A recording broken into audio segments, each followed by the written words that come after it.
Hey guys, welcome back. Today we're going to be taking a look at the Sideshow Collectibles Alien Internecivus Raptus statue.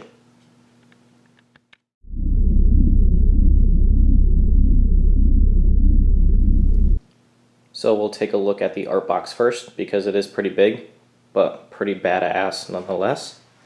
On the front you have a frontal image of the statue. Down here you have Alien Internecivus Raptus and the Sideshow statue logo down at the bottom left. On the side of the package, it's just a continuation. It looks like part of the base. On the back, same kind of thing. All those Giger-like designs. Same on this side. And at the top here, let me see if I can get it. It just says Alien Internecivus Raptus. So let's take a closer look at the statue itself.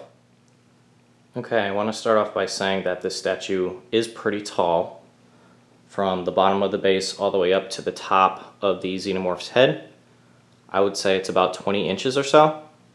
I'm not sure of the exact height, but I'm kind of just approximating there. But let's get some closer looks at the detail. Very cool.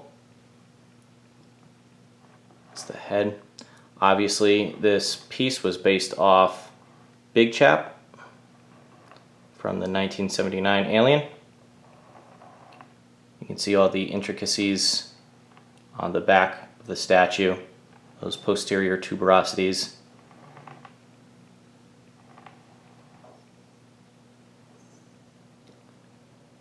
The sculpt is quite good on this piece. If you can get a closer look at the hands there. And the face.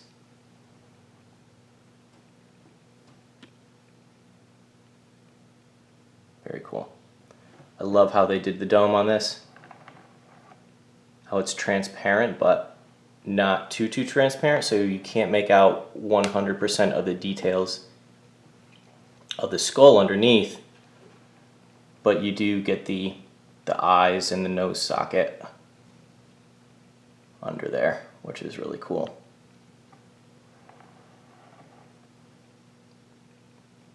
You have those tubes coming off like his cheeks and chins. Really nice.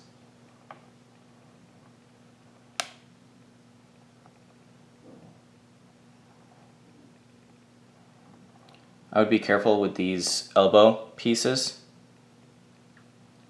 Make sure when you're handling it, you don't bump it into anything you wouldn't want it to break off. That would be kind of disastrous because this piece is not cheap. Let's be honest. Going down to the legs and the tail area here. Very nice. Now the paint, there's a lot of grays. It's black. It's a black undertone, but there's a lot of grays washed over it. So it makes the xenomorph lighter in tone. Get a look at his feet here. The tail is really cool how it wraps all the way around the legs, all the way down to the feet, and it's got one foot over the other.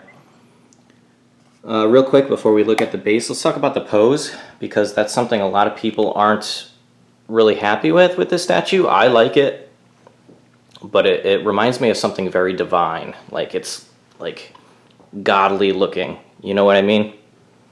And I was thinking back to the first Alien vs. Predator film. Those indigenous peoples that were living in those pyramids and temples, they worshipped the predators and the aliens or xenomorphs as like gods and serpents. So I could see this being like a big statue, like in one of their temples or something. Not this exact piece, but like this pose of like a xenomorph, something that was more important to them. Let's look at the base. You have the same kind of Giger-like design. I'm not sure what it's supposed to be exactly, but it looks like It could be pieces off of the derelict ship, like these tubes here, which is cool. It's made of or painted with a brown, bronze, copper-like color. But I just thought it was really cool. It is a little heavier. Not too heavy, but it does a good job with supporting the big chap here. Now it does come in two separate parts. There is a metal peg at the bottom of that foot, and there's a hole on the base, so it just slides right into place.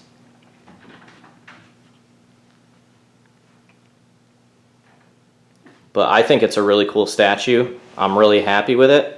It looks good next to my statue of the Alien Warrior from Sideshow as well.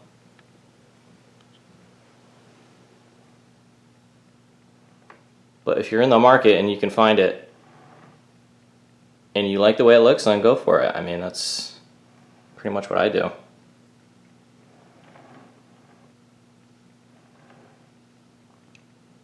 Get some details in there.